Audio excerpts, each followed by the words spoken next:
pernah nggak ya kenal seseorang yang udah lama banget gitu kerja di satu tempat atau di satu company? Atau pernah nggak jumpa seseorang atau mungkin punya temen ya yang dia sudah stay di satu usaha atau mungkin dia sudah menggeluti satu pelayanan dan itu berlangsung cukup lama ya, mungkin ada udah sampai 20 tahun, 10 tahun, even mungkin udah ada yang 30 tahun gitu ya. Nah, aku punya temen nih yang udah berapa tahun ya? Udah 13 tahun. Kalau misalnya ngomongin 13 tahun itu bukan waktu yang singkat ya, karena kalau misalnya kita ngomongin anak tuh 13 tahun tuh udah SMP kelas 1 gitu ya. Nah, teman aku itu siapa? Ada Anneke Mofu, pendeta muda Anneke Mofu MTH. Harus lengkap. Ya, nah, gimana, ceritalah ke kita. Ini kan kita cerita santai aja. Nah, Anne profilnya yang udah berapa tahun, Nak? Kamu udah 1 dekade lebih, berapa lama? 1 dasawarsa ya? 1 dasawarsa ya. Lebih dikit, lebih 3 tahun 4 tahun. Kalau misalnya tinggal di pastori gerejanya udah 14 tahun. Oh, oke. Tapi ikut melayaninya udah 13 tahun kayak gitu. Cerita dong ke kita, gimana sih awalnya 13 tahun udah hampir mau menjelang 14 tahun tuh mau tetap setia melayani di satu tempat ini apa nggak bosan kamu? Coba cerita deh ke kita. Iya, jadi banyak yang tanya juga tuh di luar, kok kamu bisa sih bertahan kayak gitu? Apa yang membuat kamu alasan tetap melayani di situ gitu, tetap dimentori sama pemimpin rohani ini gitu. Dulu Pak Susilo mau ikut Pak Susilo sekian lama, kenapa gitu? Selalu kalau orang tanya jawabannya nggak tahu kenapa ya gitu. Kadang saya juga suka berpikir kenapa ya bisa kayak gitu. Tapi saya percaya ini seperti pekerjaan Roh Kudus kayak gitu nggak sih di dalam hidup saya, yang mungkin kalau orang tanya saya sendiri, iya kenapa ya bisa seperti itu gitu. Kadang orang juga banyak nih yang bilang, ih kok kamu di situ terus mau sampai nenek-nenek ya kamu melayani di situ, sampai nenek-nenek yang mau tinggal di situ ya. Saya juga kadang suka berkaca nih, udah menua di sini gitu kan, udah beruban ya, udah beruban, udah mulai tumbuh ban-ban gitu kan, dari umur 24 tahun gitu kan, sekarang udah 38 tahun gitu kan. Iya, kalau tanya ke diri saya sendiri, nggak tahu kenapa sih gitu. Tapi saya percaya kayak Roh Kudus sih yang mengerjakan banyak hal di dalam kehidupan saya sampai saya masih tetap setia melayani di sini gitu. Seperti itu. Kalau misalnya pikiran-pikiran gitu dari omongan-omongan orang ya, kalau ditanya pengen seperti yang lain gitu, keluar apa, lihat dunia baru apa gitu, ada pernah perasaan seperti itu. Ada ya, ada punya pikiran kayak gitu juga ya berarti. Tapi itu balik lagi, nggak tahu juga kenapa masih tetap bertahan gitu ya. Dan sampai dalam peristiwa perjalanan hidup kayak Tuhan bukakan, kamu ini di komunitas ini adalah salah satu bentuk perlindungan Tuhan, coveringnya Tuhan, kayak ditutup bungkus nih supaya sebelum di sini hidup saya di luar tuh kan hancur gitu ya. Background masa lalu saya tuh kayak buruk, udah rusak banget gitu ya. Jadi sebelum bergabung di komunitas New Life itu, jadi kalau orang bilang kok kamu di dalam terus, karena sebelum di dalam saya pernah di luar. Gitu.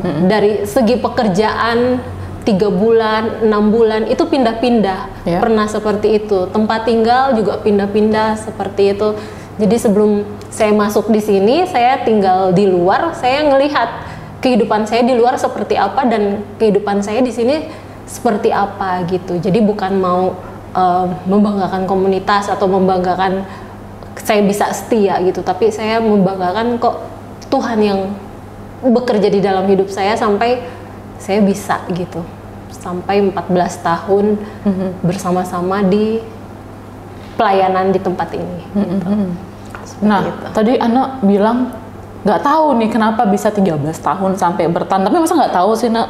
Selain tadi pekerjaan Roh Kudus ya tadi ya, maksudnya kita percaya lah ya bahwa kita boleh melayani itu semata-mata memang karena pekerjaan Roh Kudus. Tapi kalau menurut Anne nih, dari sudut pandang Anne as pelayanan, sebagai manusia yang pasti punya keinginan gitu kan, atau mungkin satu titik pengen punya pengen men-challenge diri sendiri. Kalau menurut Anne, kenapa Anne bisa sampai 13 tahun lebih boleh melayani? Boleh melayani. Ya dilayani dari pekerjaan Roh Kudus ya, kalau menurut Anda gimana? Tadi selain pekerjaan Roh Kudus kayak ada covering juga di tempat ini karena sebelumnya di luar gitu kan.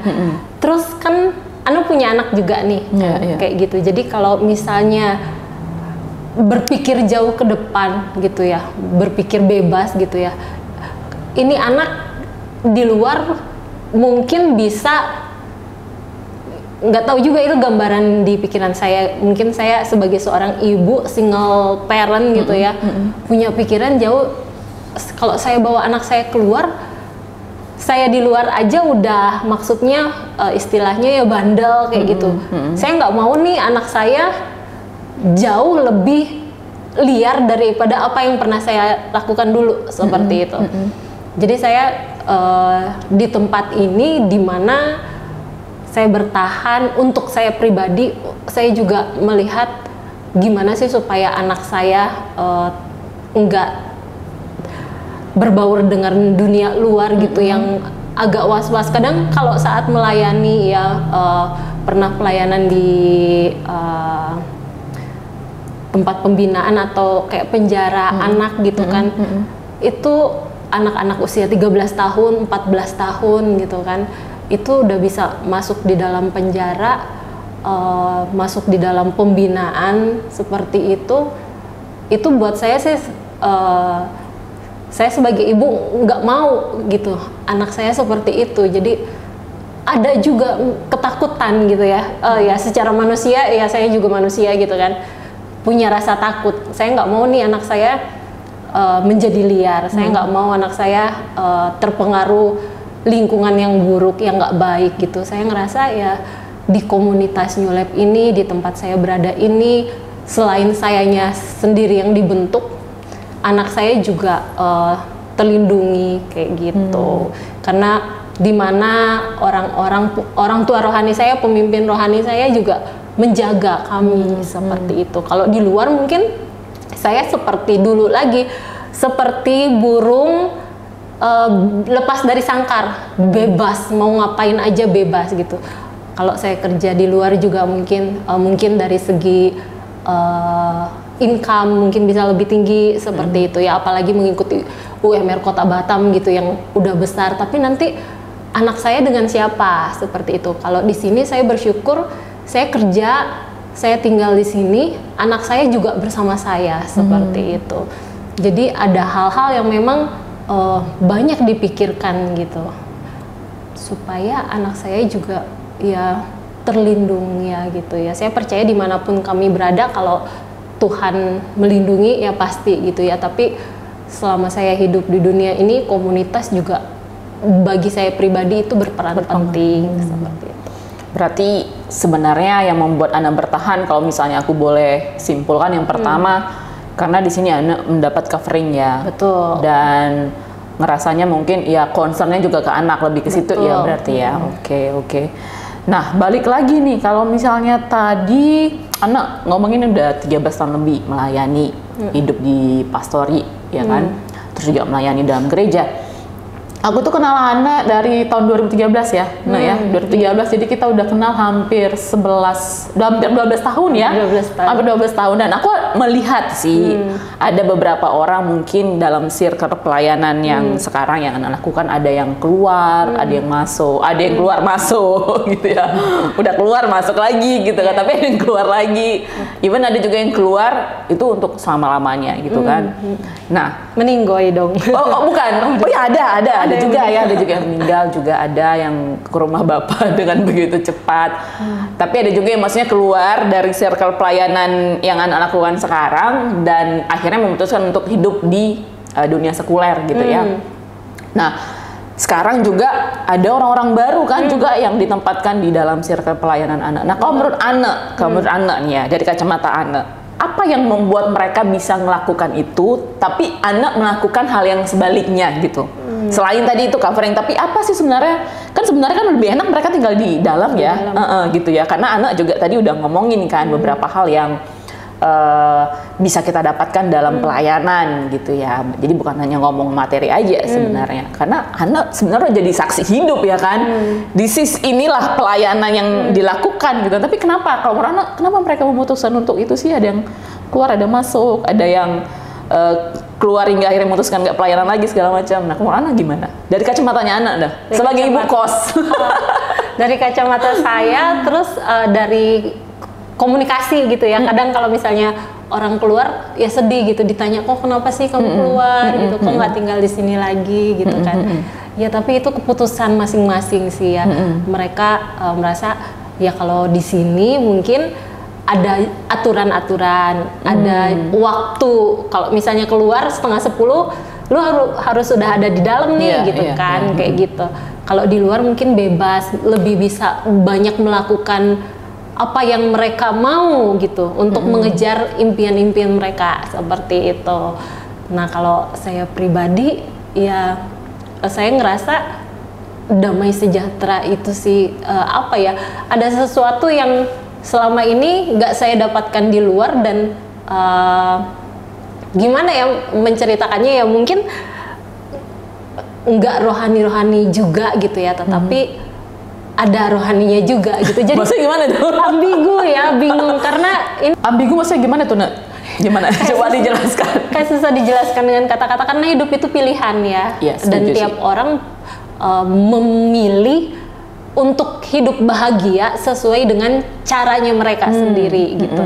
Menurut mereka saat mereka keluar dari tempat ini, dari pelayanan ini, dari komunitas ini, ya mereka bahagia hidup di luar kayak gitu. Kalau di sini kan kita harus ngikutin peraturan yang ada gitu, waktu-waktu yang udah ditentukan seperti itu, harus dengar apa kata orang tua rohani, pemimpin rohani, ya kita harus mendengar gitu ya. Kalau di luar kan nggak ada yang ngomongin kita bebas berbuat semau saya gitu.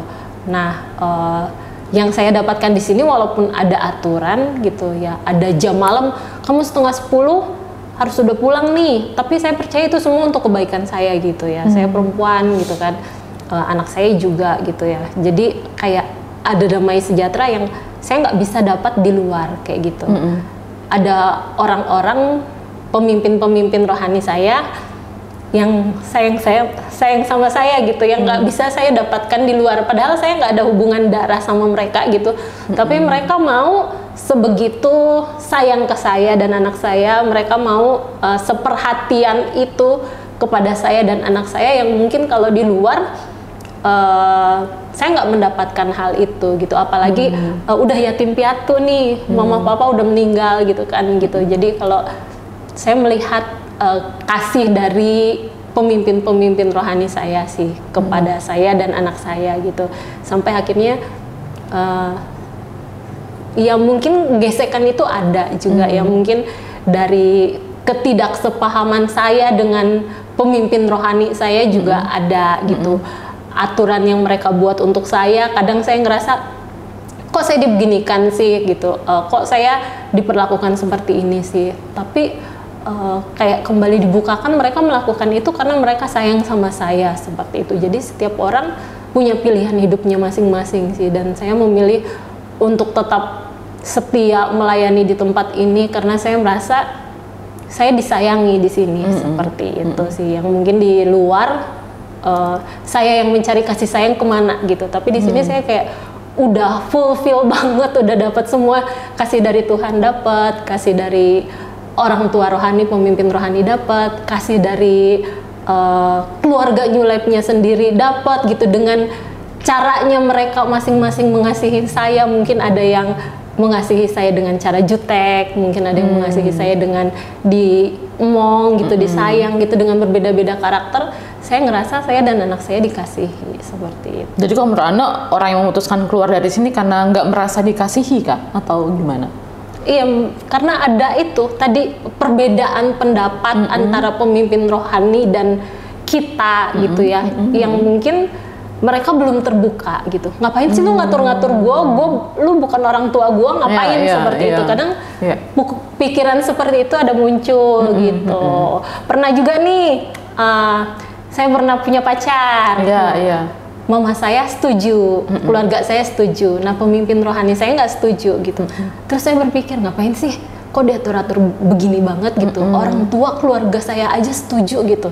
Kok kalian nggak setuju gitu. Tetapi itu pilihan gitu ya, kita mau milih yang mana gitu ya.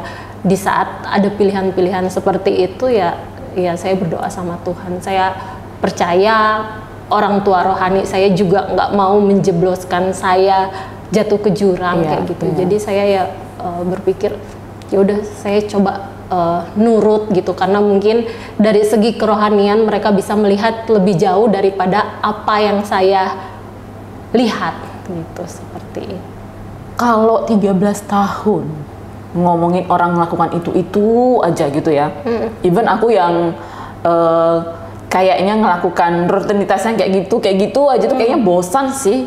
Kalau aku ya pribadi ya. Tapi Ana pernah nggak sih kayak ngerasa, aduh bosan, udah 14 tahun kayak gini aja gitu ya kan? Apa nggak lebih bagus melakukan hal yang lain daripada melayani hampir 1 dekade lebih gitu ya di sini gitu. Pernah nggak kayak ngerasa stuck gitu, ngerasa bosan? Pastilah ada ya, pasti ada ya.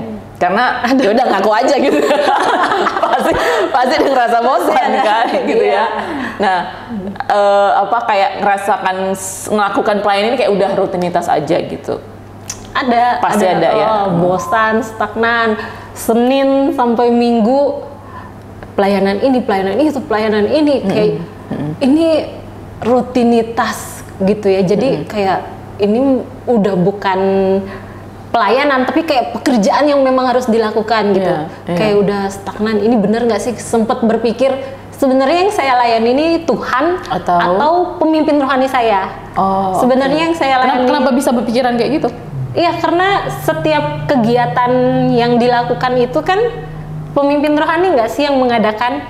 Ini doa malam, hari ini misalnya doa pagi. Itu kan yang saya lihat pemimpin rohani yang memutuskan. Ada doa pagi, ada doa malam, ada pertemuan pelayan misalnya, ada acara podcast, acara apa gitu semua gitu kan. Itu kan pemimpin rohani kita yang memutuskan. Jadi sempat berpikir juga seperti itu, lama itu bergumul juga. Sebenarnya saya ini melayani Tuhan atau melayani pemimpin rohani saya. Sebenarnya ketika saya berjumpa dengan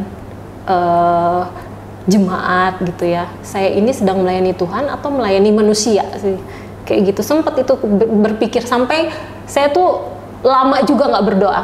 Jadi Tuhan ngapain sih saya berdoa, orang kamu udah tahu gitu ya, sebelum saya ngomong kamu udah tahu semua gitu, jadi untuk apa lagi saya ngomong sama kamu gitu. Sampai saya juga bertanya ke pemimpin rohani saya, ngapain sih gitu, saya harus berdoa gitu kan, Tuhan tahu kok semua gitu kan. Terus ngapain sih saya harus melayani sesama saya, itu kayak pekerjaan yang menyibukkan diri sendiri gitu. Apa untungnya buat saya seperti itu gitu ya. Tetapi ada firman ya yang saya dapat gitu ya di Matius 25 ayat 35 ya. Saya bacakan sampai ayat ke-40. Di situ dikatakan, sebab ketika aku lapar kamu memberi aku makan, ketika aku haus kamu memberi aku minum, ketika aku seorang asing kamu memberi aku tumpangan, ketika aku telanjang kamu memberi aku pakaian, ketika aku sakit kamu melawat aku, ketika aku di dalam penjara kamu mengunjungi aku. Maka orang-orang benar itu akan menjawab dia, katanya, Tuhan, bila manakah kami melihat engkau lapar dan kami memberi engkau makan, atau haus dan kami memberi engkau minum? Bila manakah kami melihat engkau sebagai orang asing dan kami memberi engkau tumpangan, atau telanjang dan kami memberi engkau pakaian? Bila manakah kami melihat engkau sakit atau dalam penjara dan kami mengunjungi engkau? Dan raja itu akan menjawab mereka, aku berkata kepadamu, sesungguhnya segala sesuatu yang kamu lakukan untuk salah seorang dari saudaraku yang paling hina ini, kamu telah melakukannya untuk aku, gitu ya. Jadi saat di sini saya terbuka saat saya melayani sesama saya, gitu ya. Sebenarnya tangan Tuhan yang sedang terbuka seperti itu.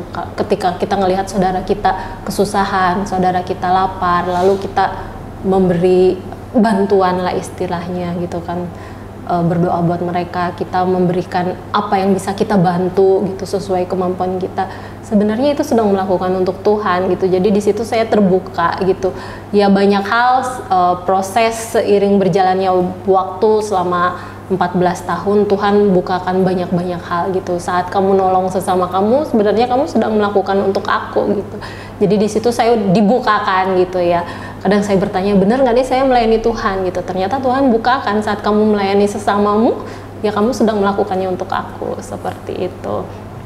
Jadi dibilang bosan pasti pernah punya gitu. Tetapi puji Tuhannya ada komunitas lagi sih, kembali ke kata saya punya mentor, saya dibapai gitu ya, saya punya saudara-saudara seiman gitu yang bisa menguatkan saya, yang bisa doakan saya sampai akhirnya ya segala sesuatu baik dalam pelayanan atau pekerjaan, baik dalam hidup kita sendiri pun gitu ya, pasti yang namanya bosan itu pasti ada gitu. Tetapi ya kembali lagi, semua harus dijalani, enggak sih? Iya. Semua harus dijalani gitu. Kalau misalnya harus ya, semua harus dijalani. Tapi balik lagi tadi, kamu bilang kalau Anda bilang tadi kalau misalnya itu kan keputusan gitu. Dan bukan soal harus nggak sih, tapi memang itu keputusan nggak sih dari setiap kita. Iya, tapi hidup itu kan memang kita harus hadapi, harus jalani. Kalau misalnya kita udah nggak mau menjalani, ya paling orang akhirnya ya udah bundir deh gitu kan, atau ngapain gitu. Tetapi ya hidup ini yang memang harus kita jalani, dan kembali lagi ke keputusannya itu, kamu mau melayani atau enggak, itu pilihan hidup kamu sih, seperti itu. Tetapi kalau bisa melayani, ya itu adalah anugerah sih buat kita. Karena saya ada dengar satu pembicara berkata ya, banyak yang melayani Tuhan namun tidak semua diberikan panggilan khusus sebagai full timer di ladang Tuhan gitu. Jadi banyak orang yang dipanggil untuk melayani tapi enggak banyak yang dipanggil untuk melayani penuh waktu gitu. Dan panggilan itu keputusan ya, mau menjawab panggilan itu keputusannya. Iya, keputusan kita seperti itu. Jadi seperti itulah kata. Kalau ditanya bosan dalam hal apapun di dalam hidup pasti ada bosan. Sebagai ibu rumah tangga gitu, ih bosan ibu rumah tangga gini ngurus anak aja gitu. Ngurus anak, nyuci baju, nyetrika baju, semua. Yakin nyetrika baju? Saya nggak suka, aduh maaf ya sahabat podcast gitu ya. Saya kurang suka gitu ya, kurang suka menyetrika baju. Loh kok jadi cerita? Jadi curhat ya. Jadi curhat. Nah, tadi Ana udah bilang ya bahwasanya ketika kita ya manusiawi lah ya, kita ngerasa bosan dan stuck gitu. Tapi kalau misalnya udah ngerasa bosan, ngerasa stuck, kayak melakukan rutinitas, terus lihat-lihat di luar gitu, ada temen, ya kan, ada temen yang ini karena based on true story ya, kita nggak usah sebutkan siapa gitu ya. Ada temen gitu keluar dari pelayanan, ya kan, hingga pada akhirnya dia buka usaha, sekarang udah menjadi sukses gitu. Ada orang yang memutuskan untuk keluar dari pelayanan gitu ya, sekarang hidupnya udah anteng-anteng aja gitu, kayak kelihatannya tuh kayaknya aduh hidupnya kayaknya wah gitu ya. Pernah nggak sih kayak aduh kenapa sih aku nggak memutuskan aja kayak dia gitu, kenapa sih aku nggak nge-challenge diri aku sendiri, keluar aja deh dari pelayanan, coba hal yang baru deh. Pernah nggak sih kayak, pas pernah lah ya, tapi coba ceritakan pergumulan anak, struggle anak di sana. Iya, yang keluar ini ibunya ngomong saya, datengin, itu anak saya dulu juga pelayanan di gereja, sekarang keluar memutuskan buka usaha terus sukses berhasil, dari segi income pun lebih besar gitu ya. Masa kamu mau gitu-gitu aja sih di gereja kayak gitu. Terus ada temen yang dulu sama-sama melayani pun udah keluar, tuh lihat sih itu udah punya mobil, rumahnya besar, ini kayak gitu kan. Ada banyak kayak gitu. Banyak ya, jadi bukan 1-2 ya. Banyak. Apalagi lewat kan, titit, anak katanya, mau sampai nenek-nenek kamu di situ katanya. Aku, masa sih ngomong gitu? Iya, dibilang seperti itu. Dan iya, dia bisa begitu, aku juga pasti bisa gitu kan. Terus, tapi masalahnya ada juga yang keluar dari sini, ternyata hidupnya terpuruk juga gitu. Jadi fokusnya bukan sama yang berhasil ya, supaya nggak low ya. Iya. Karena setiap orang punya definisi kesuksesan masing-masing nggak sih? Orang misalnya ngelihat ya kamu di situ aja gitu aja, tapi ternyata saya juga selain melayani, misalnya bisa ngajar, misalnya bisa pelayanan kemana-mana, misalnya khotbah di sana di sini, maksudnya banyak hal juga yang bisa dilakukan gitu. Kalau di luar mungkin dia berhasil di dunia usaha gitu ya. Ya setiap orang punya panggilannya masing-masing nggak sih seperti itu, dan setiap orang punya definisi suksesnya masing-masing. Apa sih suksesnya kamu, menurut kamu? Mungkin tiap orang bisa berasumsi, tapi ketika ditanya sama saya apa sih kesuksesan buat diri saya gitu ya, saat saya melakukan apa yang Tuhan mau di dalam hidup saya gitu, dan banyak hal yang Tuhan mau untuk saya kerjakan dan belum saya kerjakan sebenarnya. Seperti itu. Kapan mau dikerjakan? Kira-kira. Kalau dulu pengennya punya panti jompo gitu kan. Okay. Tapi ya, aku pernah dengar sih, anak pernah bilang gitu. Tapi ternyata nggak semudah itu ya. Waktu ngerawat mama saya sendiri aja sakit di masa Tapi kan memang tuanya. jauh kan kemarin itu kan. Itu ya ampun Tuhan, kok gini banget ya, ternyata nggak mudah kayak gitu. Ya seperti itu sih. Ya mungkin ya saya punya definisi suksesnya sendiri, Kak Atta juga mungkin punya definisi suksesnya sendiri, seperti itu ya, tiap orang punya definisi suksesnya sendiri. Jadi kalau ngebandingin diri sama orang lain, dengar omongan orang lain nggak akan ada habis-habisnya gitu. Yes, jadi ya udah deh, mending saya dengar omongan Tuhan aja, baca Alkitab, apa sih yang Tuhan mau. Sampai sekarang juga saya masih mencari apa sih yang Tuhan mau dalam hidup saya, tapi orang tua rohani saya bilang gitu ya, ya udah kamu lakukan aja apa yang ada di depan mata kamu sebaik mungkin, sebisa mungkin gitu, sebelum kamu melangkah lebih jauh lagi, seperti itu. Iya sih, kalau kita dengerin kata-kata orang sih memang nggak ada endingnya ya. Kalau mau di-compare juga ya nggak ada habis-habisnya sih ya. Kata orang di atas langit kedua, ada langit ketiga, dan sampai langit ketujuh. Nah, tapi gini pasti ya terlepas dari orang ngomong ya tentang definisi kesuksesan, tentang definisi melayani gitu kan, kamu mau sampai kapan gitu melayani, tapi pasti Anda punya harapan tersendiri kan? Punya dong. Pada harapan tersendiri, boleh cerita nggak ke kita? Itu terlepas dari misalnya harapan di dalam pelayanan, harapan dalam kehidupan relationship, terus mungkin sebagai single mom gitu, boleh nggak cerita ke kita gitu? Sebagai seorang yang udah lama, 13 tahun setia melayanin, apa harapannya? Kalau harapan untuk saat ini dalam pelayanan ya masih berharap untuk sama-sama melayani di New Lab ini, karena masih banyak hal yang masih perlu dikembangkan gitu ya. Mungkin Kak Atta sendiri bisa melihat masih banyak hal yang perlu dikembangkan di gereja ini gitu. Itu sih harapan untuk pelayanannya. Kalau untuk kehidupan pribadi, minta tolong didoakan juga nih sahabat podcast. Pengen menikah. Oke. Iya, menikah, mencari teman pewaris tahta kasih karunia Tuhan. Asik. Gitu. Jadi yakin ya itu ya tujuannya ya. Iya.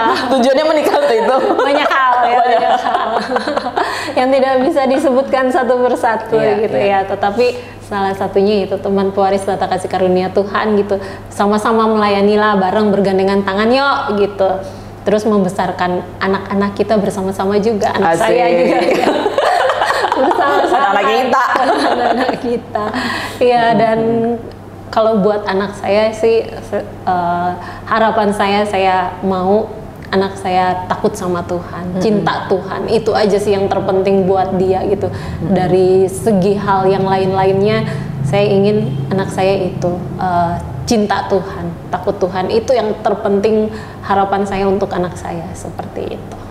Nah, tapi yang membuat aku penasaran gini, karena kan anak dulu pernah pengen punya panti jompo ya, dan ternyata setelah nggak tahu di titik mana anak ngerasa itu hal yang susah ternyata gitu.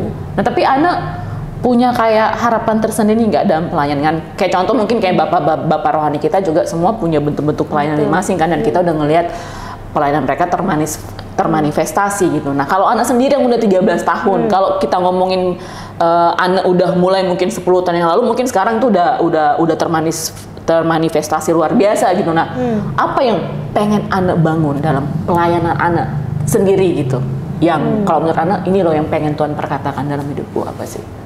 Mungkin di sini sharing biar sahabat podcast Curhat Bersama Nullah mungkin ada yang punya hati relevan dengan misinya Ane. Ya mungkin aja kan ada orang-orang yang mungkin sini lagi dengerin sahabat podcast, oh hatinya tuh kayak menggebu-gebu ngelihat apa sih yang menjadi visi Ane ke depannya dalam pelayanan Ane sendiri gitu. Yang masih menjadi struggle pergumulannya itu di keluarga saya itu saya dan anak saya aja yang Kristen gitu, yang lainnya berbeda keyakinan gitu. Saya itu keponakan saya tuh banyak gitu, kakak-kakak saya juga gitu ya. Jadi saya punya kerinduan sih. Mereka selalu bilang, boleh nggak sih aku ikut kamu kayak gitu. Keponakan-keponakan saya tuh yang sekarang ada yang ada di pesantren, yang ada di rumah. Tapi mereka mau. Mereka mau kayak gitu, dan itu kecil-kecil gitu juga. Terus ada juga keponakan. Aku sebenarnya di keyakinanku aja aku nggak melakukan apa-apa loh kayak gitu. Aku rindu gitu kan. Seperti ikut omah dan opahnya waktu kecil, mereka suka dibawa ke gereja kayak gitu, dan itu kayaknya menjadi pergumulan saya. Tapi saya selalu berpikir, Tuhan, kalau misalnya mereka selalu bilang boleh nggak sih aku ikut kamu gitu kan di sana, saya berpikir untuk saya dan anak saya saja gitu ya, masih nggak berlebihan gitu, ya kayak cukup, ngepas cukup seperti itu juga banyak bantuan dari Tuhan seperti itu ya. Nah kalau misalnya mereka ikut saya gitu ya, dalam usia yang mereka harus sekolah, terus harus ngajarin kebenaran firman, karena yang terpenting itu kan sebenarnya keselamatan jiwa mereka gitu ya, yang keselamatan jiwa mereka gitu, yang saya prioritaskan sih mereka kenal Tuhan gitu ya. Kalau misalnya sekolah lain-lain itu penting juga gitu, tetapi keselamatan jiwanya ini loh yang saya perhatikan. Tapi bisa nggak sih gitu, saya dari segi dana juga nggak ada gitu, dari segi mau nolong mereka, bawa mereka, nanti mereka makan apa, orang saya aja masih hidup ikut di gereja gitu, saya dan anak saya gitu. Ini beberapa orang gitu kan, keponakan saya, terus ikut saya, nanti mereka mau ngapain? Nah di situ nggak siap, tetapi itu masih jadi pergumulan, masih terus dibawa ke dalam doa, ya Tuhan kasih jalan lah, gimana saya angkat tangan gitu, Tuhan turun tangan deh, gimana sih caranya. Dan puji Tuhan gitu ya, satu keponakan saya udah terima Yesus gitu, puji Tuhan. Dan dia memisahkan diri dari keluarga. Jadi dia merantau ke Jakarta kerja gitu ya. Sekarang di Bekasi katanya gitu. Dia kerja, dan kalau bisa saya jauh deh dari keluarga katanya kayak gitu. Karena kan kami beda keyakinan gitu, dan saya juga mau mandiri katanya. Iya puji Tuhan gitu. Kadang saya berpikir mungkin lewat saya gitu kan, tetapi ternyata Tuhan bisa pakai cara-cara yang lain. Tapi kadang kalau mereka bilang, boleh nggak sih aku ikut kamu kayak gitu, itu jadi kayak kesedihan sendiri. Aduh Tuhan, seandainya saya punya uang, seandainya saya punya ini, seandainya.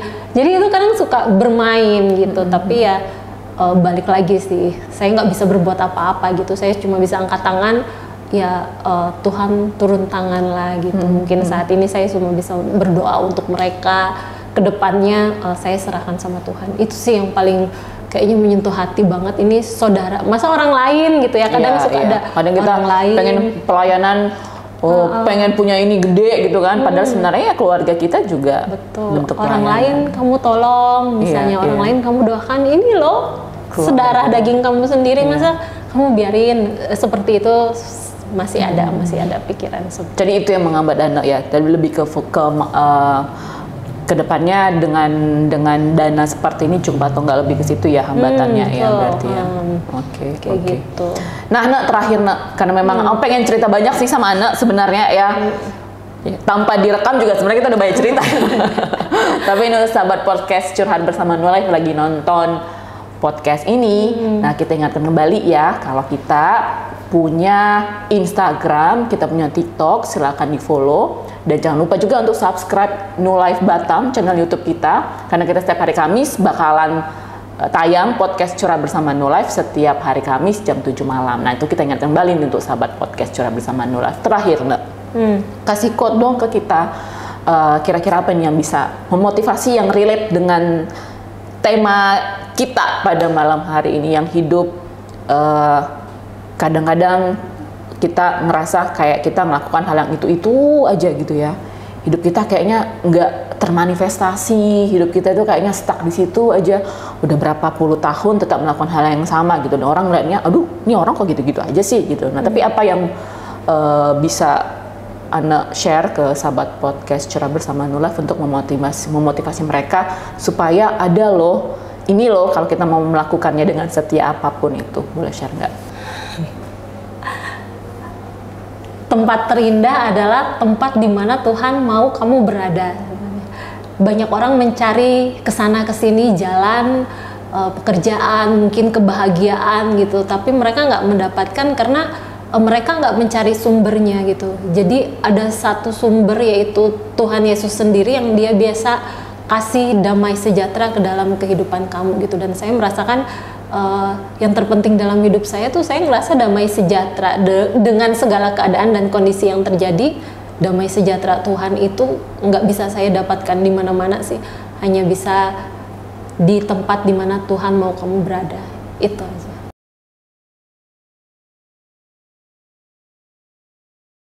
Oke, nah makasih banyak. Makasih. Mungkin nextnya kita akan ngomong masalah percintaan kalian ya. Itu kayaknya nggak ada habisnya ya buat kita ya, karena kita baru cerita ini. Itu bisa berlinang-linang air mata. Mungkin tapi ya nggak apa-apa. 2, 3, 4, 5. Iya. Tapi kayaknya itu penting tuh, kita buat nanti coba temanya tuh mengenai percintaan. Nah, thank you banget loh, Nak, udah sharing nilai-nilai yang begitu sangat bisa kita pelajari. Dan aku juga percaya sahabat podcast Curhat Bersama New Life dapat insight baru ya, dapat hal-hal yang bermanfaat. Yang paling pasti tuh dapat apa ya, satu pengenalan yang baru lagi mengenai bagaimana baiknya Tuhan dalam setiap kehidupan kita. Kalau begitu, sahabat podcast Curhat Bersama New Life, terus saksikan podcast Curhat Bersama New Life setiap hari Kamis jam 7 malam hanya di channel YouTube New Life Batam. New Life.